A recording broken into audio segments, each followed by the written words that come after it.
सुन लो मेरे भाइयों, मसीहा मेरा दुनिया में आया। सुन लो मेरे भाइयों, मसीहा मेरा दुनिया में आया। दुनिया में आया, मुक्ति को लाया। दुनिया में आया, मुक्ति को लाया। पापी को आके बचाया, बचाने यीशु दुनिया में आया। पापी को आके बचाया, बचाने यीशु दुनिया में आया। सुन लो मेरे भाइयों, मसीहा मेरा दुनिया में आया। सुन लो मेरे भाइयों, मसीहा मेरा दुनिया में आया। स्वर्गीय पिता का एकलौता बेटा, स्वर्गीय पिता का एकलौता बेटा, आदम का क्रोध में चलाया, पहले यीशु दुनिया में आया। क्रोध में चलाया, पहले यीशु दुनिया में आया। सुन लो मेरे भाइयों, मसीहा मेरा दुनिया में आया। सुन लो मेरे मसीहा मेरा दुनिया में आया। अन्नों को आके गुणों को बोले, अन्नों को आके गुणों को बोले। पैरों को शब्द सुनाया, सुनाने यीशु दुनिया में आया। पैरों को शब्द सुनाया, सुनाने यीशु दुनिया में आया।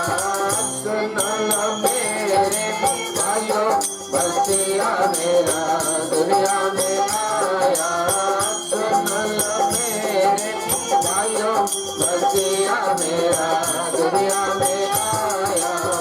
हम जब गुनाह में पड़े थे, हम जब गुनाह में पड़े थे, अद्भुत प्रेम दिखाया, दिखाने यीशु दुनिया में आया। अद्भुत प्रेम दिखाया, दिखाने यीशु दुनिया में आया। सुन लो मेरे भाइयों, मसीहा मेरा दुनिया में आया। सुन लो मेरे भाइयों, मसीहा मेरा दुनिया में आया। जो कोई उस पर विश्वास लाया, जो कोई उस पर विश्वास लाया, उसको मसीह ने बचाया, बचाने यीशु दुनिया में आया। उसको मसीह ने बचाया, बचाने यीशु दुनिया में आया। सुन लो मेरे भाइयों, मसीहा मेरा दुनिया में आया। सुन लो मेरे भाइयों, मसीहा मेरा दुनिया में आया। Song number 8.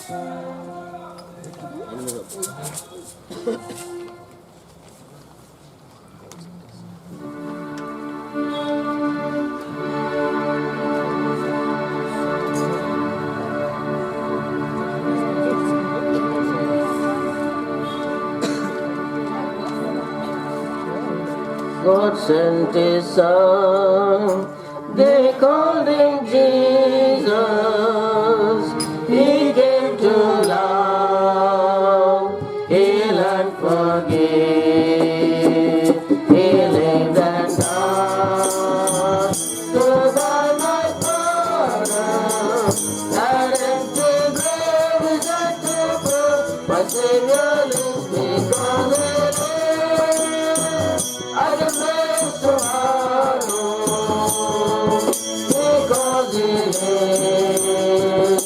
All fear is gone because I know He holds the future, and life is more than how sweet to hold a newborn baby and feel the pride and the joy he gives. But precious still, the calm assurance, this time can face and certainly, because Christ lives, because it is. I can face tomorrow, because it is. All fear is gone, because I know here's the future. And life is worth living just because it is.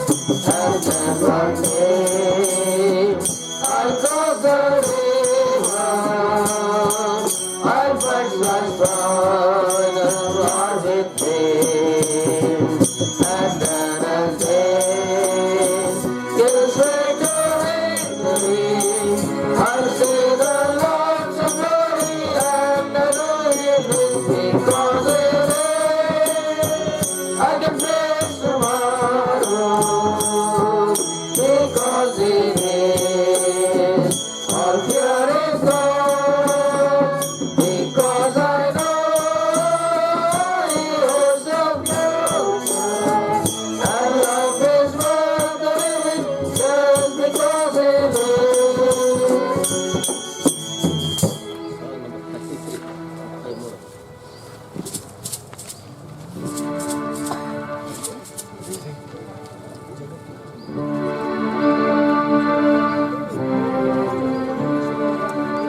जगति करुदिंचे रक्षणकर्ता जगति करुदिंचे रक्षणकर्ता पापुల మొరవినెను యేసువా పాపుల మొరవినెను యేసు జగతి కరుదించే రక్షణకర్తా జగతి కరుదించే రక్షణకర్తా కృంగిన వారిని వెంకికి ఎత్తి కృంగిన వారిని వెంకికి ఎత్తి పాపము శాపము ఆపదలన్నీ పాపము శాపము ఆపదలన్నీ పాపెను యేసువా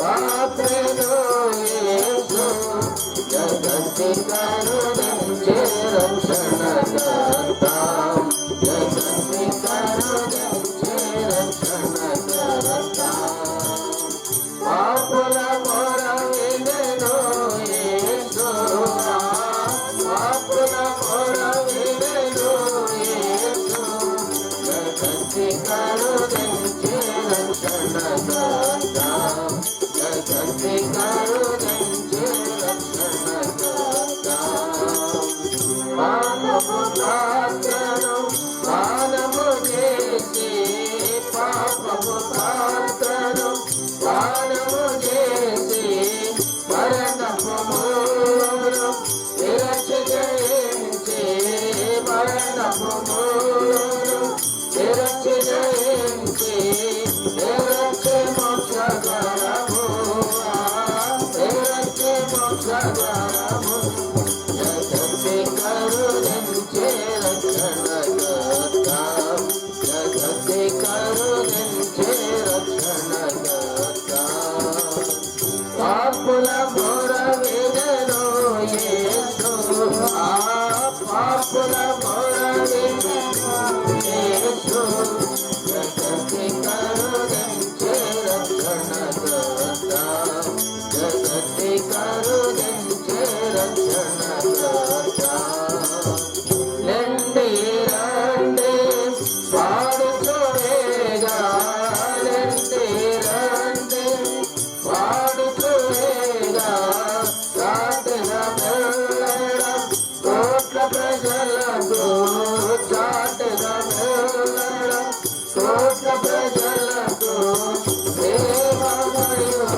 We three kings of Orient are, bearing gifts we travel afar, field and fountain, wood and mountain, following yonder star. Oh, star of wonder, star of night, star with royal beauty bright. That's what leading, proceeding, guide us to thy perfect light. Born a king of Bethlehem, again.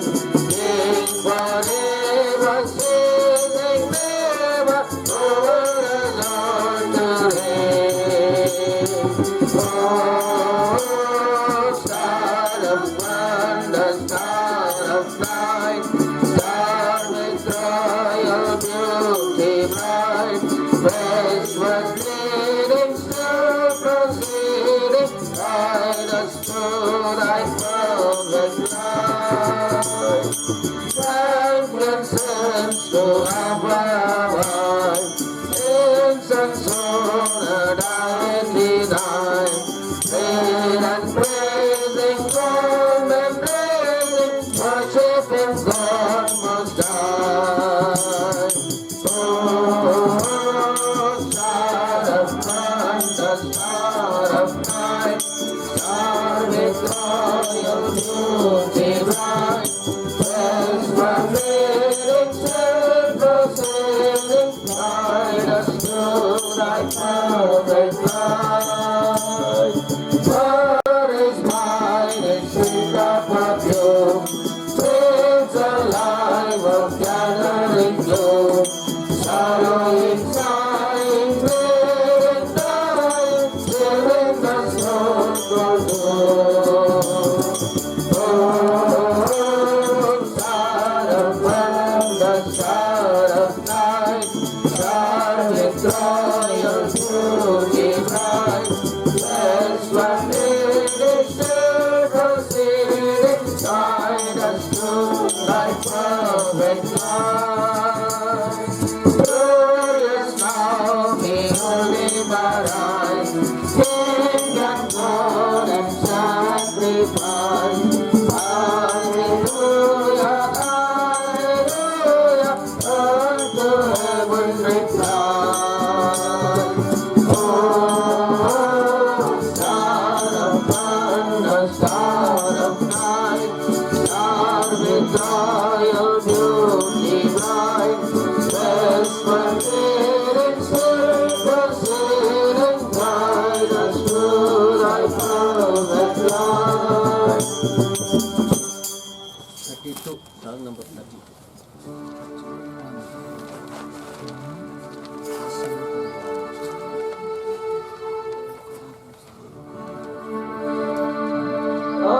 ఆశ్చర్యకరుడు ఆలోచన బలవంతుడైన ప్రభు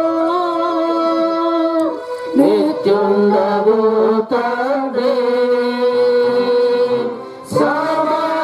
సమాధానాధిపతి నిత్యుండగు తండ్రి సమాధానాధిపతి శిశువుగా జన్మించెను దైవ కుమారుడు లోకపు పాపమును ఏకున మోసుకొని శిశువుగా జన్మించెను దైవ కుమారుడు లోకపు పాపమును ఏకున మోసుకొని ఆశ్చర్యకరుడు ఆలోచన బలవంతుడైన ప్రభు నిత్యుండగు తండ్రి సమాధానాధిపతి నిత్యుండగు తండ్రి సమాధానాధిపతి పాపపు చీకటిలో నశించి లోకములో జ్యోతిగా జగమునకు అరుణించే రక్షకుడు. పాపపు చీకటిలో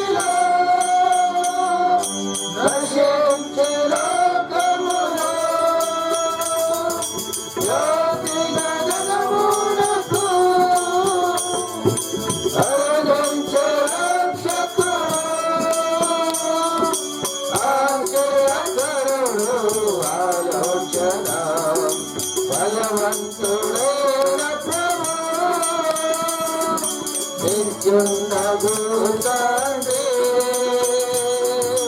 సమాధానాధిపతి నిత్యున్నగు తండ్రి సమాధానాధిపతి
Rama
मुक्ति दिलाए ईश्वरा,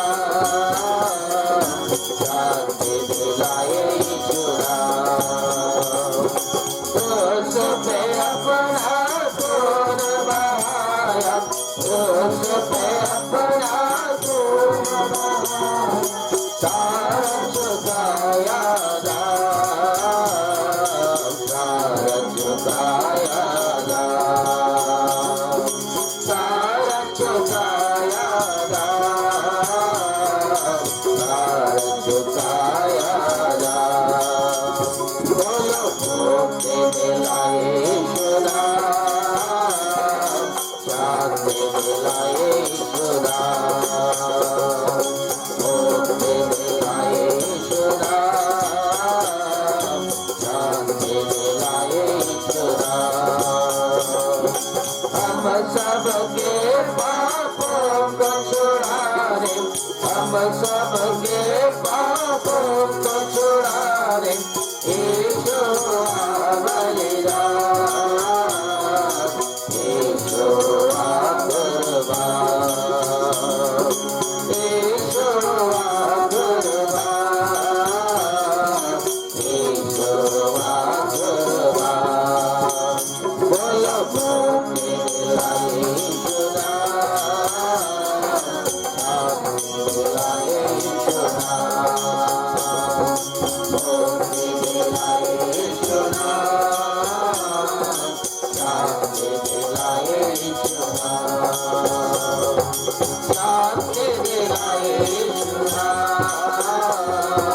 शांति दिलाए ईश्वरा,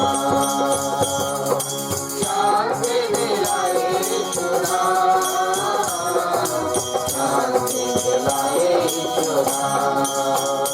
बोलो मुक्ति दिलाए ईश्वरा, शांति दिलाए ईश्वरा, मुक्ति दिलाए ईश्वरा, शांति दिलाए ईश्वरा, मुक्ति दिलाए ईश्वरा, शांति दिलाए ईश्वरा, मुक्ति दिलाए ईश्वरा, शांति दिलाए ईश्वरा।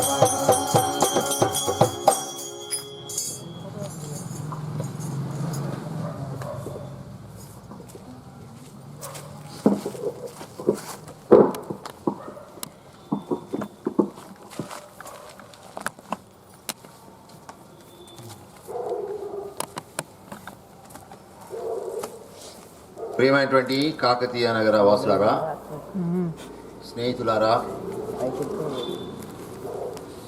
ప్రజలందరికీ కలగబోవు మహా సంతోషకరమైనటువంటి సువర్తమానమును నేడు మేము మీకు తెలియజేయడానికి ఈ సమయాన్ని మేము తీసుకున్నాం. ప్రజలందరికీ కలగబోవు మహా సంతోషకరమైనటువంటి సువర్తమానము. ఈ దినమున లోకమంతా క్రిస్మస్ అనగా యేసుక్రీస్తు ప్రభువారి యొక్క జన్మదినాన్ని జరుపుకుంటుంది. చాలామంది అనుకుంటారు క్రిస్మస్ అంటే ఇది క్రైస్తవులకు సంబంధించింది అని.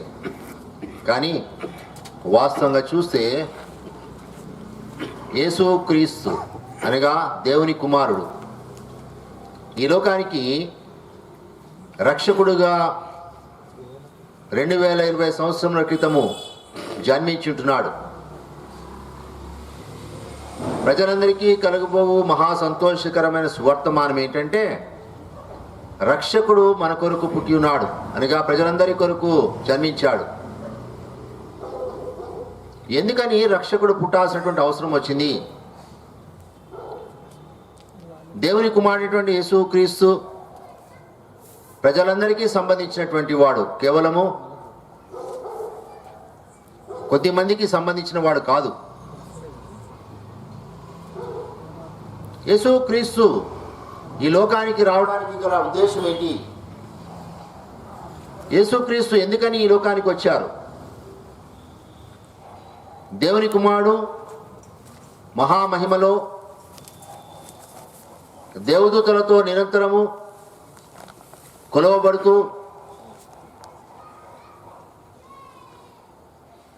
పరలోకములో నివసించేటువంటి ఆయన ఈ లోకానికి ఎందుకని శరీరధారిగా మనుష్యునిగా తను తాను తగ్గించుకొని రావలసి వచ్చింది? ఎందుకని ఆయనకు రక్షకుడు అనేటువంటి పేరు పెట్టారు? ఆయన దేని నుండి రక్షిస్తాడు? దేనివల్ల ప్రజలందరికీ ఈ మహా సంతోషము కలగబోతుంది?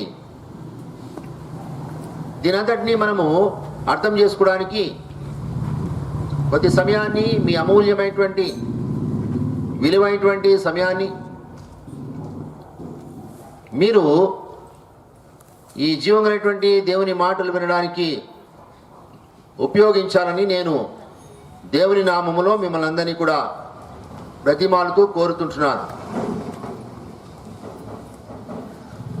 చూడండి, మనుషులందరూ కూడా సమాధానం లేకుండా ఉంటున్నారు, శాంతి లేకుండా ఉంటున్నారు, నెమ్మది లేకుండా ఉంటున్నారు, కలవరాలతో నిండి ఉంటున్నారు. కారణం ఏంటి?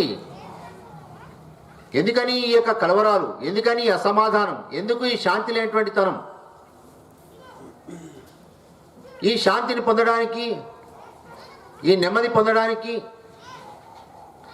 మనుషులు అనేకమైనటువంటి ప్రయత్నాలు చేస్తుంటున్నారు. కొంతమంది క్షణికమైనటువంటి ఆ యొక్క అసమాధానాన్ని లేక టెన్షన్ని పోగొట్టుకోవడానికి సిగరెట్లు తాగుతున్నారు. కొద్దిసేపు వారికి ఏదో నెమ్మది వచ్చినట్టు అనిపిస్తూ ఉంది, కానీ అది మళ్ళీ తిరిగి సమస్య వస్తూనే ఉంది. కొంతమంది శాంతిని పొందడానికి వారు తాగుడికి బానిసలైపోతుంటున్నారు. తాగినటువంటి మత్తులో వారికి ఉన్నటువంటి సమస్యలను వారు మర్చిపోవాలని వారు ప్రయత్నం చేస్తుంటున్నారు. మరికొందరు కొద్దిసేపు సినిమా చూస్తే మనశ్శాంతి దొరుకుతుందేమో అని ప్రయత్నం చేస్తున్నారు. కొంతమంది కొన్ని ప్రదేశాలకు వెళ్ళి నెమ్మదిగా ఉండగలమని ప్రయత్నం చేస్తుంటున్నారు. ఎన్నో రకాల ప్రయత్నాలు మనుషులు చేస్తున్నారు, కానీ వారికి ఈ యొక్క నెమ్మది, ఈ విశ్రాంతి దొరకడం లేదు. ఈ దినాల్లో మీరు కనుక మెడికల్ స్టాటిస్టిక్స్, వైద్య గణాంకాలను కనుక తీసి పరిశీలించి చూసినట్టయితే నిద్ర పట్టకుండా, నెమ్మది లేకుండా వ్యాధిగ్రస్తులవుతుంటున్న వారి సంఖ్య విపరీతంగా పెరిగిపోతూ ఉంది. ట్రాంక్విలైజర్స్ అంటే నెమ్మది పరిచేటువంటి మందులు, నిద్రపుచ్చేటువంటి మందులు,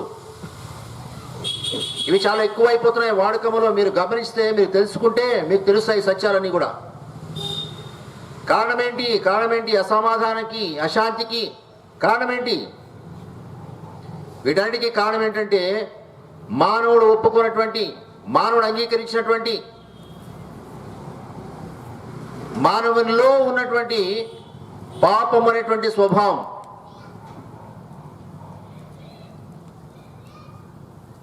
ఏ భేదము లేకుండా లోకులంటే మనుషులందరూ కూడా,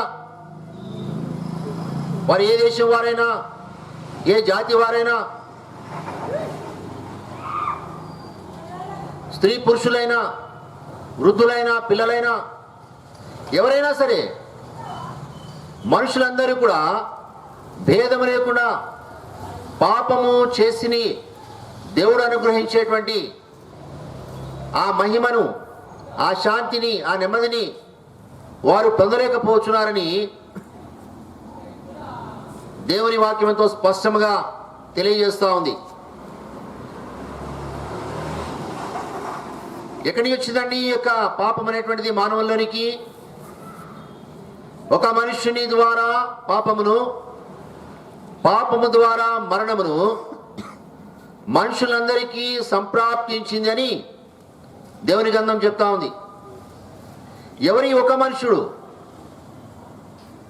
దేవుడు నేలమంటితో నరుని నిర్మించి వాని నాసికారంధ్రములలో జీవవాయువును ఊదగా నరుడు జీవించు ఆత్మ లేక జీవించు ప్రాణి ఆయను అని చదువుతున్నాం.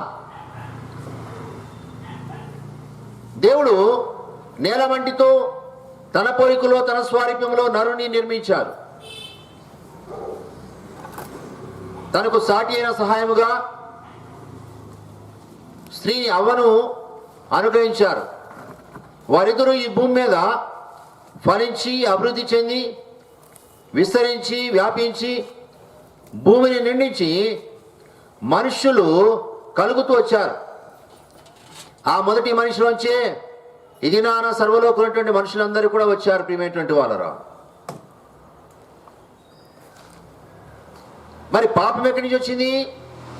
ఆ మొదటి మనుష్యుడు దేవుని ఆజ్ఞను అతిక్రమించుట వలన, దేవుని మాటను వినకపోవడం వలన పాపము చేసినటువంటి వాడుగా ఉంటున్నాడు.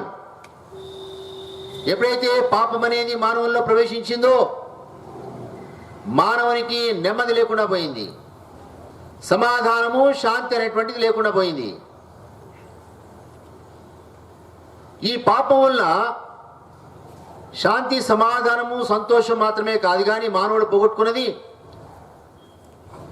మరి ఒక అత్యంత ప్రమాదకరమైనటువంటి మానవుడు ఆలోచించి మానవుడు గ్రహించవలసినటువంటి మరొక సంగతి ఉంది. ఈ పాపం వల్ల మానవుడు నరకమును లేక మరణాన్ని సంపాదించుకుంటా ఉన్నాడు. మనుషులందరూ ఒక్కసారి జన్మించవలను, ఆ తర్వాత మనుషులు ఈ లోకాన్ని విడిచిపెట్టి చనిపోతారు.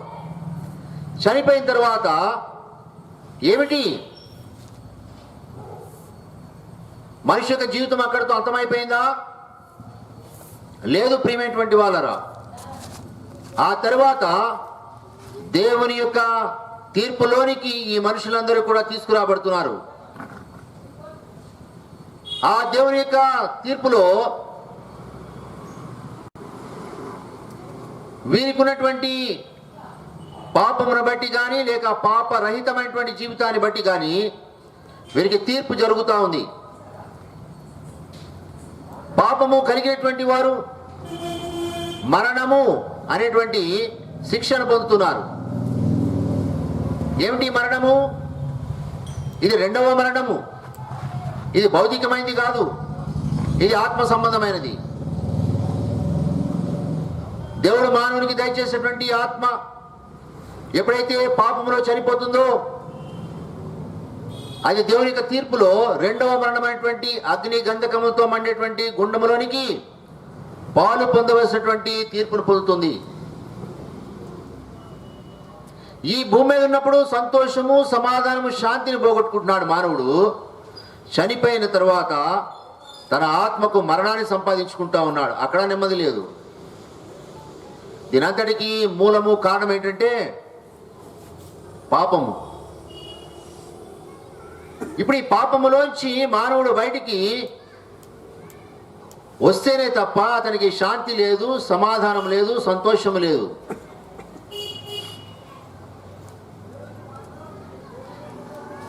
పాపులైనటువంటి మనుషులందరినీ రక్షించడానికి దేవుని కుమారుడు యేసుక్రీస్తు 2020 సంవత్సరాల క్రితము ఈ లోకానికి రక్షకుడుగా జన్మించాడు. ఏం చేస్తాడండి రక్షకుడు? తన ప్రజలను వారి పాపము నుండి ఆయనే రక్షిస్తాడు. ఎవరు తన ప్రజలు? తన పోలికలో తన స్వారూప్యంలో చేయబడినటువంటి భూమి మీద ఉన్నటువంటి మనుషులందరూ కూడా దేవుని ప్రజలంటున్నారు. దేవుడు ఒక్కడే, దానిలో సందేహం లేదు. మనుషులందరూ కూడా దేవుని ప్రజలంటున్నారు. ఇప్పుడు వారి పాపము నుండి వారిని రక్షించుటకు దేవుని కుమారుడు మానవ రూపంలో దాల్చి 2020 సంవత్సరాల క్రితం ఈ లోకానికి భూమి మీదకి వచ్చారు. ఈ లోకములో ఆయన జీవించి కలువరి శిలువ మీద ఆయనకు ప్రాణమును అర్పించి ఆయన సమాధి చేయబడి 3వ దినం పునరుద్ధారణే లేచి తిరిగి దేవుని యొద్దకు ఆయన కొనిపోబడించున్నాడు. ఇప్పుడు దేవుని కుడి పార్శ్వంలో ఉన్నారు ఆయన. ఆయన చెప్తున్నారు, నా శాంతిని మీకు అనుగ్రహించుచున్నాను. లోకం ఇచ్చినట్టుగా కాదు. లోకం ఇచ్చేటువంటి శాంతి కేవలము తాత్కాలికమైంది, కొద్దిసేపు ఉంటుంది. ఆ తర్వాత మనక సమస్యలు, మనక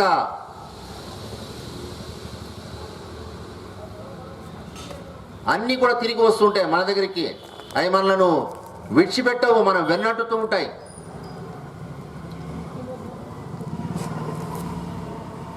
వాటి నుంచి మనం విడుదల పొందాలంటే యేసు క్రీస్తు ప్రభు దగ్గరికి రావాలి అని ఆయన పిలుస్తున్నారు. ప్రయాసపడి పాప భారాన్ని మోస్తున్నటువంటి సమస్తమైన జనులారా, నా ఎదుగు రండి, నేను మీకు విశ్రాంతినిస్తాను, నెమ్మదినిస్తాను, శాంతినిస్తాను, సమాధానాన్ని ఇస్తాను. నా దగ్గరికి రండి అని పిలుస్తుంటున్నారు.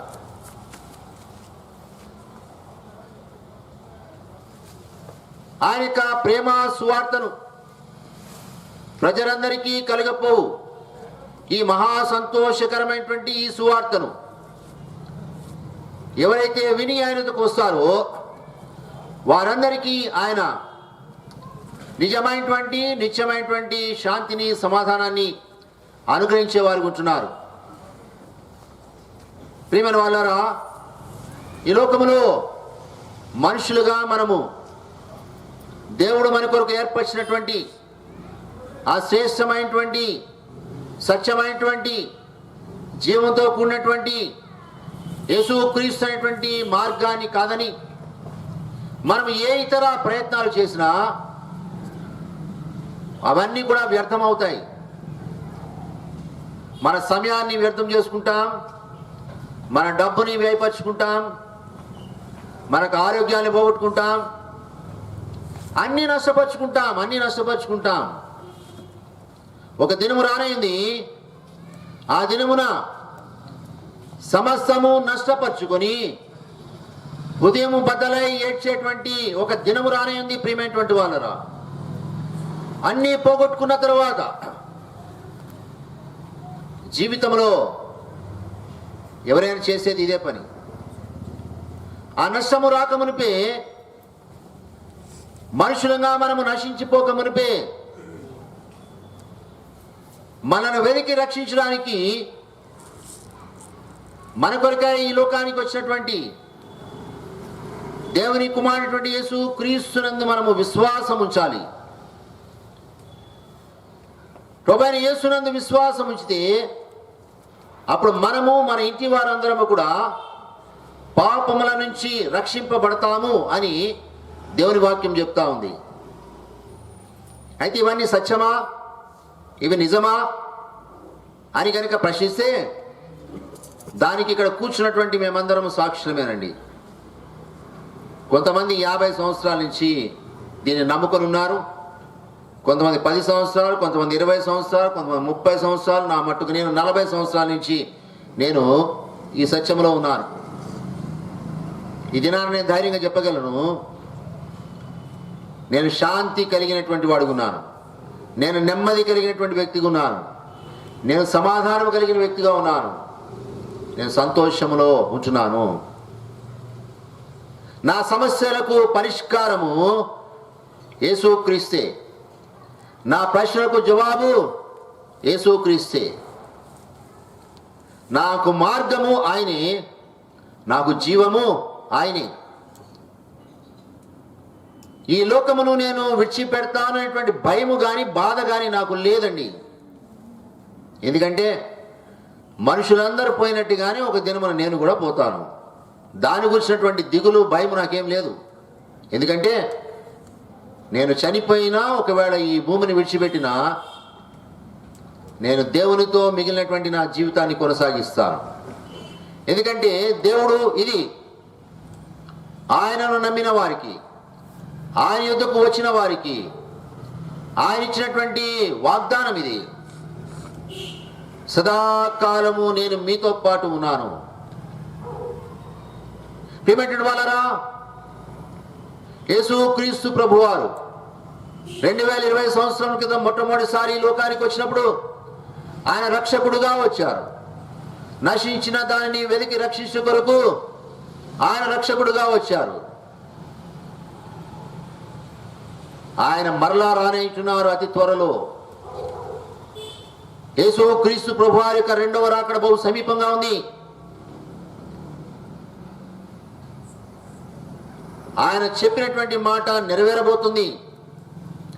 ఆయన రాకడకు ముందు ఏమేమి జరుగుతాయో ఆయన్ని చెప్పారు. ఆ రాకడ గుర్తులు బైబిల్ గ్రంథంలో ఉన్నాయి. అవన్నీ నెరవేరుతూనే ఉన్నాయి. కాలము సంపూర్ణమై ఉన్నది. కాలము సంపూర్ణమైనది ప్రియమైనటువంటి వాళ్ళరా.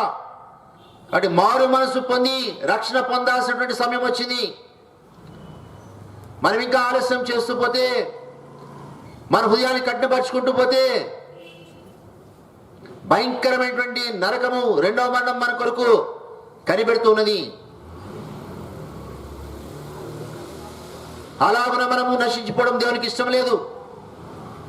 అందుకని ఆయన లోకమును అనగా లోకమునటువంటి మనుషులను ప్రేమించి వారందరి కొరకు తన కుమారుడైనటువంటి యేసుక్రీస్తుని అనుగ్రహించారు.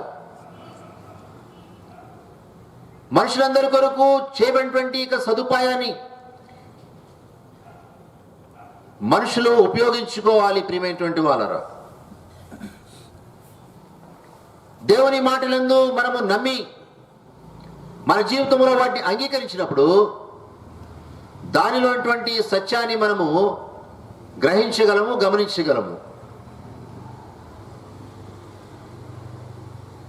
యేసుక్రీస్తు ప్రభువారు అన్నారు, నేను పాపులను పిలువవచ్చి తిని గాని నీతిమంతులను పిలువ రాలేదు. నీతిమంతులైన వారు ఎవరైనా ఉన్నారండి ఈ లోకంలో? దేవుని గ్రంథం చెప్తా ఉంది, నీతిమంతుడు లేడు, ఒక్కడునూ లేడు. దేవుని వెతుకువారు ఎవరైనా కలరా అని చూస్తే ఎవరూ లేరంటండి. అందరూ త్రోవ తప్పి కేవలము పనికి మాలిన వారైరి అని దేవుని వాక్యం చెప్తా ఉంది. త్రోవ తప్పినటువంటి స్థితిలో ఉన్నారు. మనుషులందరూ తమకి ఇష్టమైన త్రోవకు తొలగిపోయినటువంటి దుస్థితిలో ఉంటున్నారు.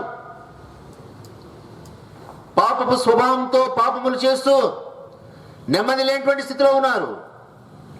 వారందరూ తిరిగి దేవుని దగ్గరికి వచ్చినట్లయితే వారి పాపములను క్షమించుటకు ఆయన సిద్ధముగా ఉన్నాడు. పాపములను క్షమించుటకు దేవుని కుమారునికి అధికారము కలదు.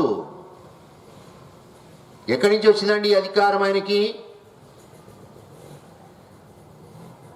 తన సొంత ప్రాణాన్ని అర్పించుట ద్వారా పాపములను క్షమించేటువంటి అధికారాన్ని ఆయన పొంది ఉంటున్నారు. ఈ లోకములో పాపము లేని వ్యక్తిగా ఆయన జన్మించి, పాపము లేనిటువంటి వ్యక్తిగా ఆయన ఈ లోకంలో జీవించి, పాపము లేని వ్యక్తిగానే కలువరి శిలువలో మరణించి, పాపము లేనటువంటి పరిశుద్ధమైనటువంటి రక్తమును చిందించి,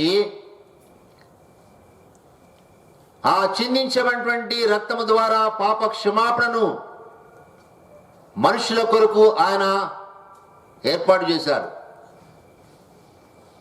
ఇప్పుడు మనుషులందరికీ కూడా వారి పాపముల నుంచి విడుదల ఉంది, రక్షణ ఉంది.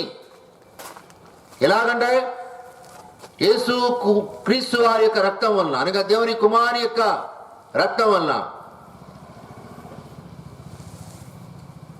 దేవుని కుమారుడు యేసు క్రీస్తు యొక్క రక్తము ప్రతి పాపము నుండి మనల్ని కడిగి పవిత్రపరుస్తుంది. దాని కొరకు మనం ఏం చేయాలండి? మన పాపములను మనం ఒప్పుకోవాలంట. ఏమని ఒప్పుకోవాలా? దేవా నేను పాపిని అని ఒప్పుకోవాలా. నేను పాపములోనే పుట్టాను అని ఒప్పుకోవాలా. నేను పాపపు స్వభావం కలిగిన వాడిని ఒప్పుకోవాలా. పాపములోనే నేను జీవిస్తున్నాను అని ఒప్పుకోవాలా. నాలో ఉన్న పాప స్వభావాన్ని బట్టి నేను పాపములు చేస్తూ పోతున్నాను, దానిలోంచి నేను బయటికి రాలేకపోతుంటున్నాను. పాపము అనేటువంటి దానికి ఒక ఆయన ఒక పేరు పెట్టాడు. అది నాశనకరమైన గుంట అంట, జిగట గల దొంగ ఊబి అంట. ఊబి అంటే దానికి కింద ఉండదండి, బాటం ఉండదు. దేనికైనా సరే కింద బాటం ఉందంటే దానిలో పడింది కనీసం అక్కడ ఆగుతుందని ఒక నమ్మకం ఉంటుంది. దానికి బాటం లేదనుకోండి, అంటే కిందే లేదనుకోండి, దానిలో వేసింది ఎక్కడికి పోతుందండి, పోతూనే ఉంటుంది. ఊబి గురించి, బాటంలెస్ పిట్ గురించి బహుశా మీరు చదివే ఉంటారు. Sin is just like that, like a bottomless pit. దానిలో పడినటువంటి వారెవరు కూడా పైకి రాలేరు. ఒక పాపము మరొక పాపములోనికి నెడుతూ ఉంటుంది, ఆ పాపము మరొక పాపములోనికి నెడుతూ ఉంటుంది. అది ఒక దొంగ ఊబి. దానిలో పడిన వారు పైకి రావడం అసాధ్యం. మనుషులందరూ తమ పాపముల చేత పాపపు ఊబిలో కూరుకొని ఉంటున్నారు. వారిని ఇప్పుడు పైకి లేవదీయడానికి వారికి ఒక రక్షకుడు కావాలి.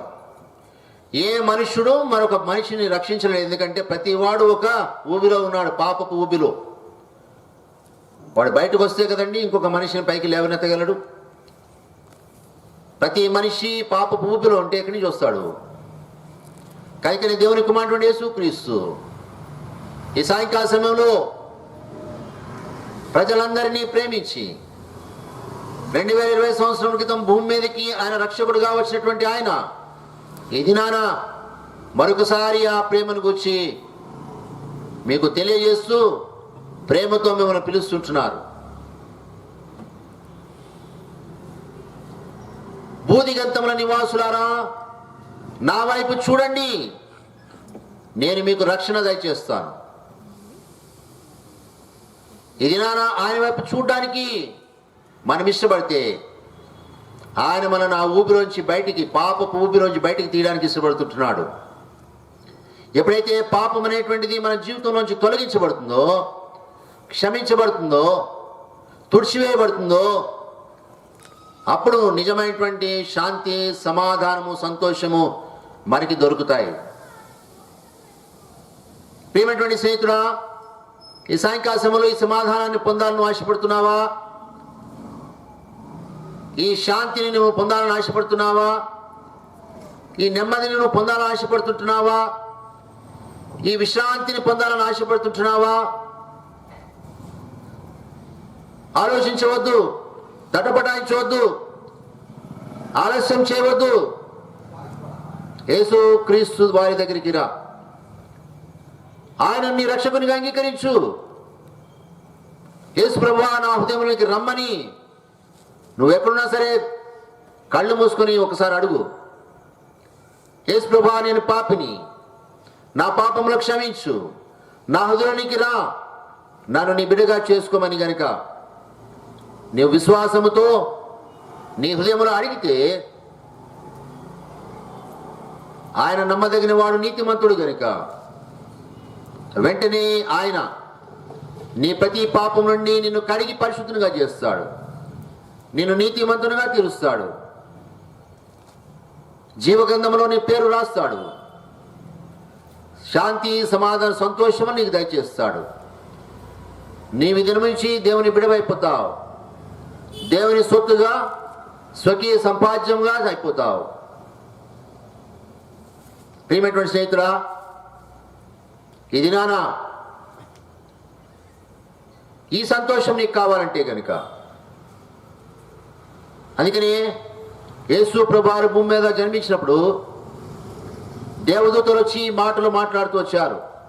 సర్వోన్నతమైన స్థలములలో దేవునికి మహిమయు, ఆయనకి ఇష్టలైన మనుషులకు భూమి మీద సమాధానము. ఇది నానా దేవునికి ఇష్టమైనటువంటి వ్యక్తిగా ఆయన నీ కొరకు ఏర్పరిచినటువంటి పాప క్షమాపణను, రక్షణను నువ్వు పొందుకున్నట్లయితే భూమి మీద ఉన్నటువంటి నీకు సమాధానం కలుగుతుంది. మరి ఎవని వలనను రక్షణ కలుగదు అని స్పష్టంగా రాయబడి ఉన్నది. మరి ఏ నామమునను రక్షణ లేదు. ఎందుకంటే ఎవరు మనుషుల పాపల కొరకు చనిపోలేదు. ఎవరు తమ యొక్క పరిశుద్ధమైన రక్తాన్ని మనుషుల పాప పరిహారార్థమై చిందించలేదు. యేసు క్రీస్తు ప్రభువారు ఒకరే కల్వరి శిలువలో వేలాడి ఆయన యొక్క రక్తాన్ని మనుషుల కొరకు కార్చాడు. కనుకనే ప్రియమైనటువంటి స్నేహితుడా, ఈ దినాన నువ్వు ఆయనను అంగీకరిస్తే ఆయన నీ జీవితానికి నెమ్మదినిస్తాడు. ఆయనందు నువ్వు ఆనందించగలవు. నీ జీవితాన్ని నువ్వు సంపాదించుకోగలవు. సదాకాలము దేవునితో పరలోకములో మోక్షములో నువ్వు ఆయనతో పాటు ఉండగలవు. దేవుడు నిన్ను దీవించి ఆశీర్వదించి తన సత్యంలోనికి నిన్ను నడిపించి నీకు ఆత్మరక్షణను దయచేయునుగాక.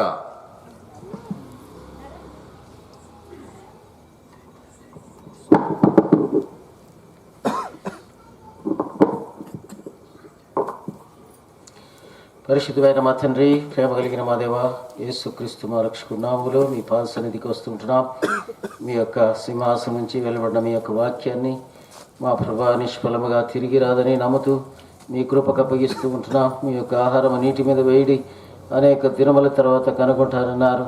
యేసుక్రీస్తునందు మీ ప్రయాస వ్యర్థము కాదని మా ప్రభా మీ యొక్క వాక్యాన్ని మీ కృపకు అప్పగించుకుంటూ విన్నవారి హృదయంలో కార్యాన్ని జరిగించవలసిందిగా, మా సమయాన్ని ఆశీర్వదకరంగా చేయవలసిందిగా ఈ సాయంకాల కూడిక మందిరంలో కూడా మీరే సహాయపడి నడిపించమని వచ్చిన వారందరిని బట్టి వందనాలు చెల్లిస్తూ యేసు మా రక్షకున్నామని ప్రార్థించి వేడుకుంటున్నాము తండ్రి. ఆమేన్.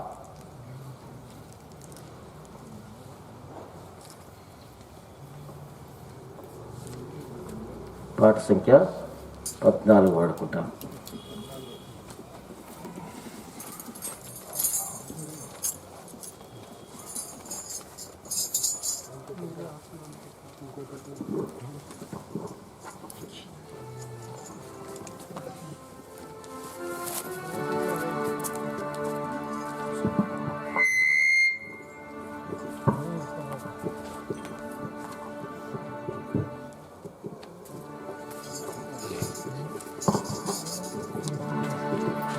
नीले आसमां के पार जाएंगे, मेरा ईश्वर का वहाँ। नीले आसमां के पार जाएंगे, मेरा ईश्वर का वहाँ। हम मिलेंगे बादलों पर, हम मिलेंगे देखेगा सारा जहां, देखेगा सारा जहां। नीले आसमां के पार जाएंगे, मेरा ईश्वर का वहाँ। नीले आसमां के पार जाएंगे, मेरा ईश्वर का वहाँ। उसका बारे में वादा ना होगा, हर एक वादा उसका होता है पूरा। उसका बारे में वादा, उसका हर एक वादा भी पूरा होगा। देखेगा सारा जहां, उसका हर एक वादा भी पूरा होगा। देखेगा सारा जहां। नीले आसमां के पार जाएंगे, मेरा ईश्वर का वहाँ। नीले आसमां के पार जाएंगे, मेरा ईश्वर का वहाँ। ये विश्वास है मेरा जो होगा पूरा, सपना ये मेरा रहेगा तेरा। ये विश्वास है मेरा, तेरा संग हम रहेंगे अपने यीशु के। देखेगा सारा जहां,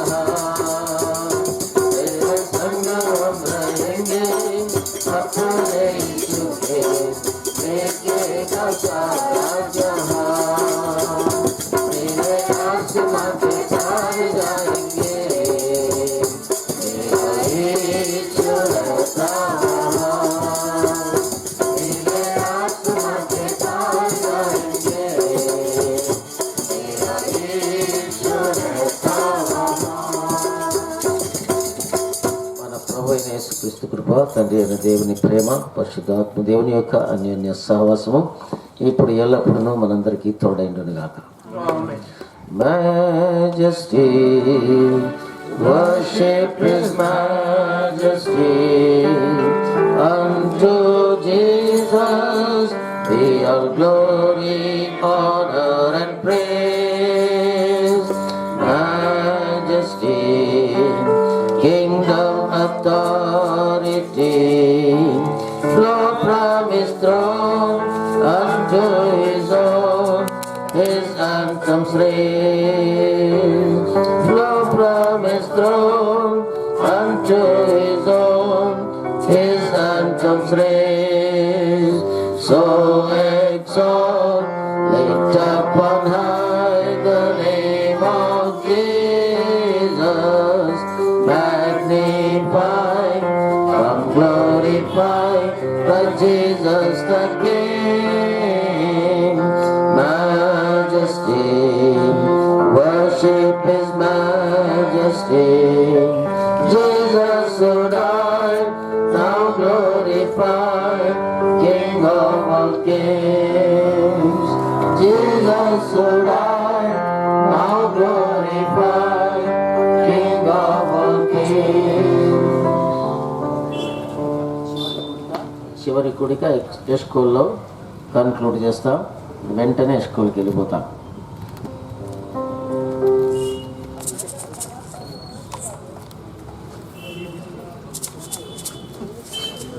దయచేసి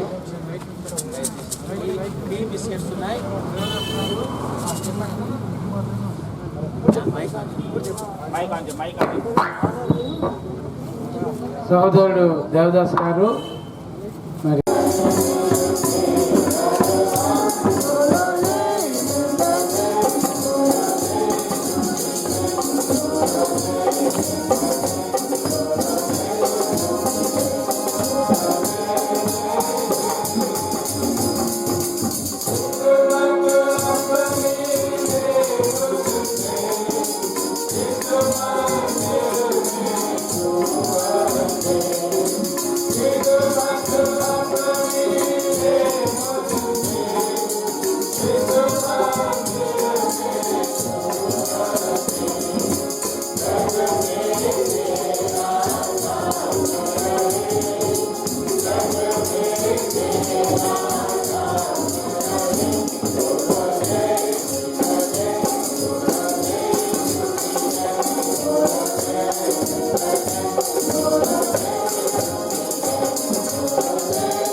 ధర్మశాస్త్రము దేనిని చేయజాలకపోయినో దానిని దేవుడు చేశాడని లేఖన భాగములలో వ్రాయబడింది. ధర్మశాస్త్రం అనగా ఏమి, దేవుడు చేసిందంటే ఏమిటి? ధర్మశాస్త్రమును దేనిని చేయజాలకపోయినో దానిని దేవుడు చేశాడని లేఖన భాగములలో దేవుడు రాసి ఉంచాడు. ధర్మశాస్త్రం అనగా మానవుని యొక్క నీతి క్రియలు, భక్తి క్రియలు. ధర్మశాస్త్ర సంబంధమైన నీతి విధి ద్వారా ఏ శరీరియు దేవుని దృష్టికి నీతిమంతుడని ఎంచబడని దైవ గ్రంథములో రాస్తూ ఉన్నాడు. ధర్మశాస్త్రం అంటే ఏమిటి? ధర్మశాస్త్రం అంటే ఆజ్ఞలు, నీతి క్రియలు, న్యాయ విధులు, పద్ధతులు, అలవాట్లు, అన్ని రకములైన ఆచారములు, ఇవన్నీ కూడా ధర్మశాస్త్రము క్రిందికి వస్తాయి. మానవుడు చేసే నీతి క్రియలు, మంచి పనులు, దాన ధర్మాలు, మరి నీతి క్రియల ద్వారా మానవుడు పరలోక రాజ్యానికి చేరుకునే ఆ యొక్క పరిస్థితిలోనికి రాడని దైవ గ్రంథములు ఘోషిస్తున్నాయి. ఏ శరీరీ కూడా ధర్మశాస్త్ర సంబంధమైన నీతి విధి ద్వారా పరలోక రాజ్యానికి చేరలేడని గ్రంథములు ఘోషిస్తుండగా, ధర్మశాస్త్రం ఏమని చెప్తుందంటే పాపము వలన వచ్చు జీతము మరణమని చెబుతుంది. ఎవరైనా కీడు చేసినట్లయితే వారికి కూడా కీడు సమానమైన కీడు చేయాలి. ఎవరైతే మరి కాలిని కొడితే వారి కాళ్ళు కూడా విరగొట్టబడాలి. అంటే అర్థం ఏంటంటే ధర్మశాస్త్రము బోధించిన బోధ ఏంటంటే కీడుకు ప్రతి కీడు చేయాలి. ఈ లోకములో ఎవరైనా నేరం చేస్తే దానికి శిక్ష, అంటే పాపము చేసిన వారు శిక్షా విధిలోనికి వస్తారని ధర్మశాస్త్రము బోధిస్తోంది. మానవుని యొక్క నీతి క్రియలు ధర్మశాస్త్రము దేవుని యొక్క స్థాయికి సరిపోలేదు.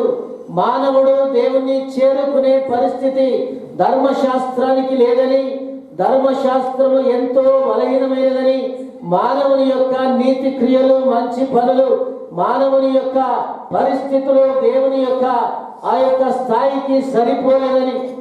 ఇంకా ధర్మశాస్త్రం అంటే ఏమిటి? ధర్మశాస్త్రం అంటే మానవులు కలిగి ఉన్న ఆ యొక్క పాపమని దైవ గ్రంథములు ఘోషిస్తున్నాయి. ధర్మశాస్త్రం అనగా మానవుని యొక్క రక్త మాంసములలో పాపమున్నదని దైవ గ్రంథములు ఘోషిస్తున్నాయి. ధర్మశాస్త్రం అంటే మానవుని యొక్క శరీరము, మానవుని యొక్క శరీరము పాపానికి లోనైనదని దైవ గ్రంథములు ఘోషిస్తున్నాయి. మానవుడు పాపముల చేత ఈడవబడి పాపమునకు దాసుడై ఉన్నాడని ధర్మశాస్త్రము ఘోషిస్తోంది. మానవుని యొక్క శరీరములో ఉన్న రక్త మాంసములు ధర్మశాస్త్రము క్రిందికి వస్తాయని దైవ గ్రంథములు ఘోషిస్తున్నాయి. మానవుని యొక్క రక్త మాంసములు దేవుని రాజ్యమును స్వతంత్రించుకోలేరని, మానవుడు రక్త మాంసములతోనే పరలోక రాజ్యమునకు వెళ్ళలేడని దేవాది దేవుడు ఎరిగి ఉండి కూడా దేవుడు ఏం చేశాడో ఆ యొక్క విషయాన్ని తెలుసుకుంటాం. ధర్మశాస్త్రము చెయ్యజాలనేది దేవుడు చేశాడు. దేవుడు ఏం చేశాడంటే దైవ గ్రంథములో ఈ రీతిగా వ్రాయబడి ఉన్నది, ఆ పిల్లలు రక్త మాంసములు గలవారైనందున పాపము యొక్క బలము గలవారిని, మరణము యొక్క బలము గలవారిని అనగా సైతానును నశింపజేయుటకు దేవాది దేవుడే మానవుని యొక్క రక్త మాంసములలో పాలివాడైనాడు. దేవుడు చేసింది ఏంటంటే మానవుని యొక్క రక్త మాంసములలో పాలివాడైనాడు. నీ పాపములో నా పాపములో, నీ రక్త మాంసములలో నా రక్త మాంసములలో పాలు పంచుకునే దానికి దేవాది దేవుడు వచ్చాడు. మన రక్త మాంసములలో పాపమున్నదని, మన రక్త మాంసములలో సైతాన క్రియలున్నాయని వాటిని నశింపజేసేదానికి దేవాది దేవుడు ఈ లోకానికి ఒక ప్రజాపతిగా, పాపుల రక్షకుడుగా, వాక్యమనే దేవుడుగా ఈ లోకములోనికి జన్మించేదానికి ఆయన నిర్ణయించుకొని మానవ ఆకారములో, మానవ అవతార పురుషుడుగా, రక్షకుడుగా, పాప ప్రాయశ్చిత్తము కొరకు, దోష నివారణ కొరకు, పాప పరిహారము కొరకు ప్రజాపతి గొప్ప హోమము చేశాడండి. లోకములో ఉన్న హోమములలో ఎంతో విలువైన వస్తువులు హోమములో వేస్తారు. కారణం ఏంటంటే హోమము ధూపము దేవుని దగ్గరికి వెళ్ళి ఆశీర్వాదములు దిగొస్తాయని, మానవుల పాపములు క్షమించబడతాయని అనేక రకములైన విలువైన హోమములు మనము చేస్తూ ఉంటాం.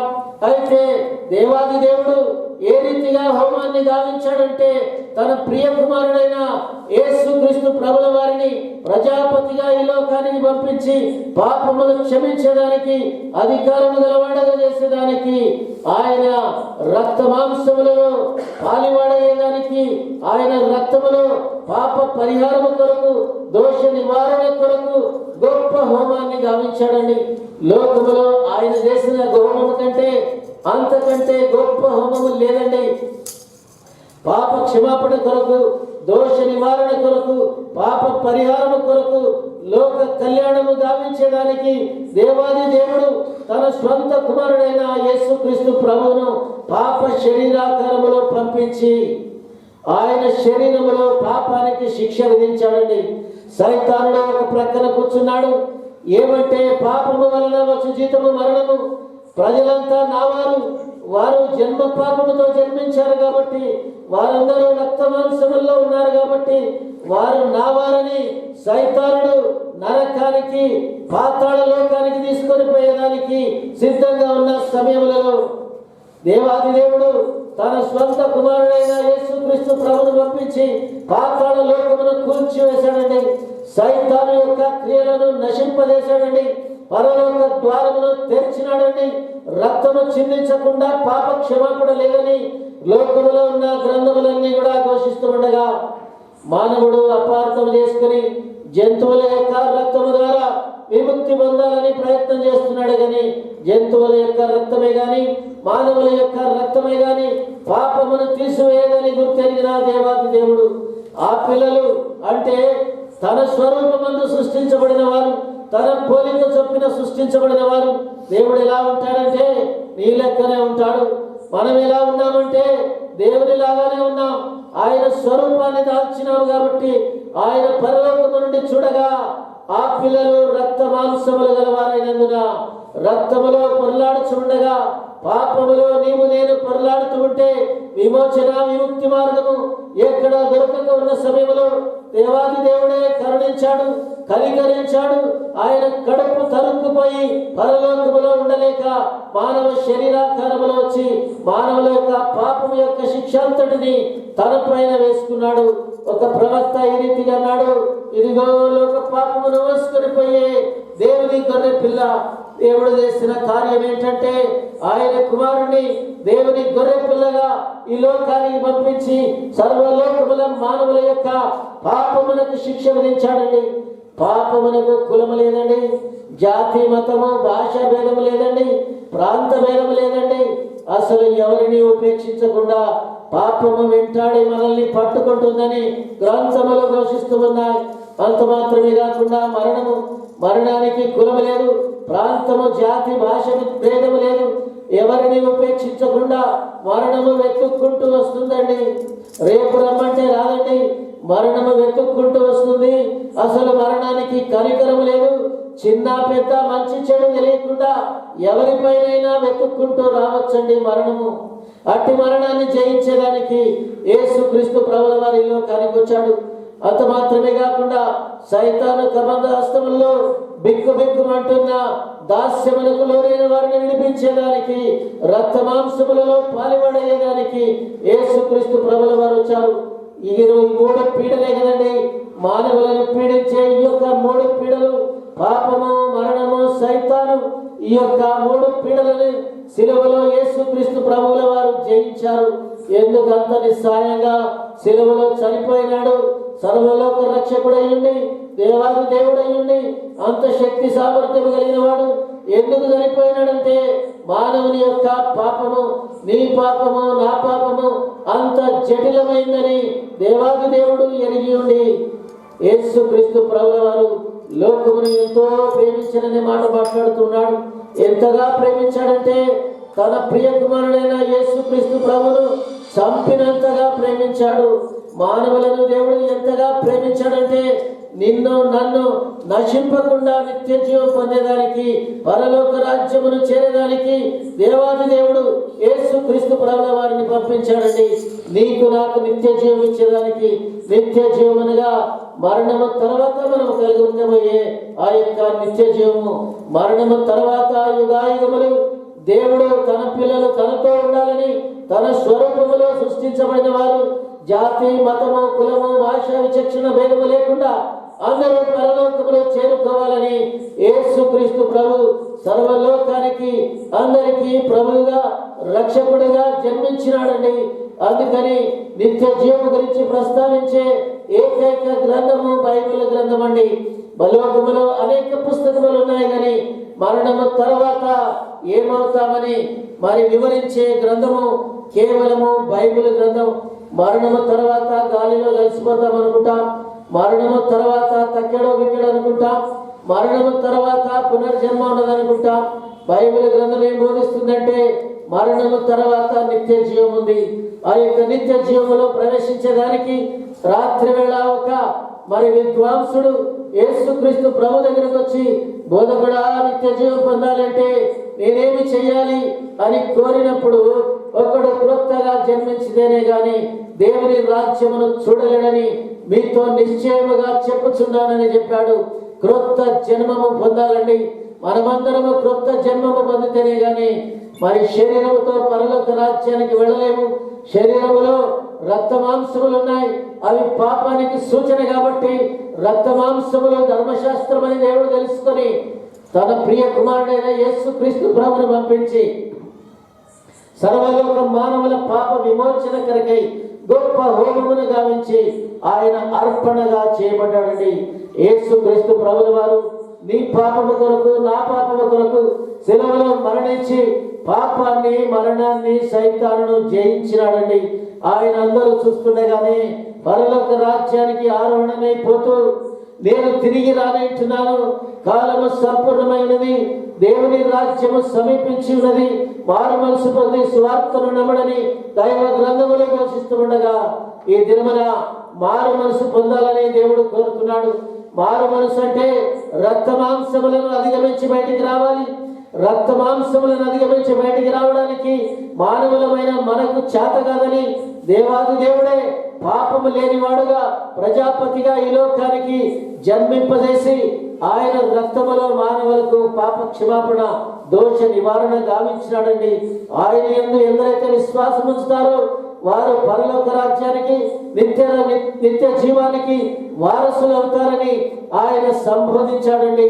ప్రియమైన స్నేహితులారా, నిత్య జీవము పరలోక రాజ్యాన్ని పొందపోవాలి అంటే, నిత్య జీవాన్ని పొందాలి అంటే మారు మనసు పొందాలి. ప్రాణాత్మ దేహములలో మార్పు రావాలి అంటే మనకు చేత కాదు. కాబట్టి మన దేవుడు ఏం చేశాడంటే తన ప్రియ కుమారుని పంపించి ఆయన పైన శిక్ష విధించి ఆయన ద్వారా నిత్య జీవాన్ని ప్రసాదించాడండి. ఆయన యందు విశ్వాసం ఉంచడం ద్వారా, నమ్మకం ఉంచడం ద్వారా నిత్య జీవాన్ని ప్రసాదించాలని ఆయన కోరుతూ ఉన్నాడండి. నమ్మకము మానవుని యొక్క జీవితంలో గొప్ప సాధనం అండి. విశ్వాసము మానవుని యొక్క జీవితంలో గొప్ప సాధనము. నమ్మితివా దేవుని మహిమను చూస్తావు, నమ్మితివా పరలోక రాజ్యాన్ని చేరుకుంటావని దైవ గ్రంథములో ఘోషిస్తూ ఉండగా నీ యొక్క నమ్మకాన్ని ప్రదర్శించే విధానం ఏంటంటే, ఓ దేవా నేను పాపిని, శరీరములో ఉన్నాను, రక్త మాంసములలో ఉన్నాను, జన్మ పాపినని దేవుని సన్నిధిలో బుద్ధిపూర్వకంగా ఒప్పుకోవడమే. ఓ దేవా నీ రక్తములో నా పాపములు కడగమని అడగడమే. ఓ దేవా నా పాపములు క్షమించమని అడగడమే. ఓ దేవా నా హృదయంలోనికి నా రక్షకుడుగా నా ప్రభువుగా రమ్మని అడగడమే. ఇట్టి చిన్న ప్రార్థన చేసినట్లయితే ఈ దినమే ఏ స్థలంలో విన్నప్పటికీ యేసుక్రీస్తు ప్రభుల వారు నీ పాపములు క్షమిస్తాడు. ఆత్మదేవుడు హృదయంలోనికి వస్తాడు, మీ జీవితమును మార్చివేస్తాడు, పరలోక రాజ్యానికి వారసులుగా చేస్తాడు. అందుకని మరి దేవుని వాక్యములో ఈ రీతిగా వ్రాయబడినదండి, కాలము సంపూర్ణమైనది, దేవుని రాజ్యము సమీపించి ఉన్నదని, పంచభూతములు మహావేంద్రముతో లయమైపోతాయని దైవ గ్రంథములలో ఘోషిస్తూ ఉండగా అనేకమైన క్రొత్త వ్యాధులు, కొత్త పరిస్థితులు ఎదురవుతున్నాయి. మానవుడు బిక్కుమంటూ భయపడుతూ జీవిస్తున్న ఈ లోకములో, నిరీక్షణ లేని ఈ లోకములో దేవుడు నిరీక్షణను ప్రసాదిస్తున్నాడండి. మానవుడు మరణమైపోయిన తర్వాత నిత్య జీవులోనికి ఆహ్వానిస్తున్న యేసుక్రీస్తు ప్రభు ఒక్క చిన్న ప్రార్థన ద్వారా, ఓ దేవా నేను జన్మ పాపము కలిగి ఉన్నానని, నీ రక్తములో నా పాపములు కడగమని నా హృదయంలోనికి రమ్మని వేడుకున్నట్లయితే ఈ దినమే నీ హృదయంలోనికి వస్తాడు, జీవితాన్ని మార్చివేస్తాడు, పరలోక రాజ్యానికి వారసులుగా చేస్తాడు. మీ కొరకు ప్రార్థిస్తా.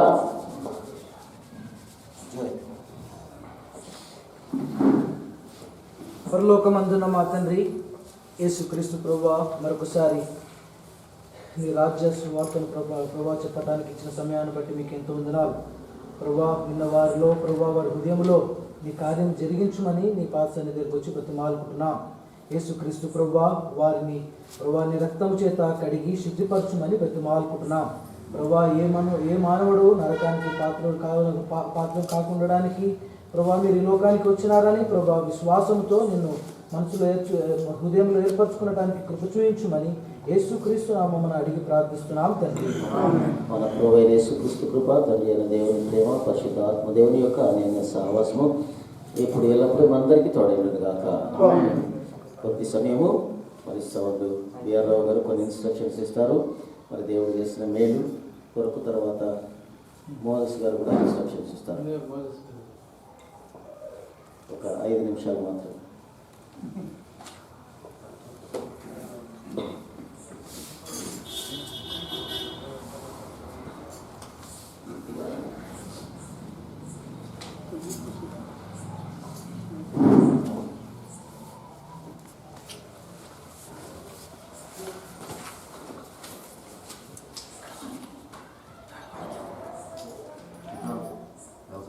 ఒక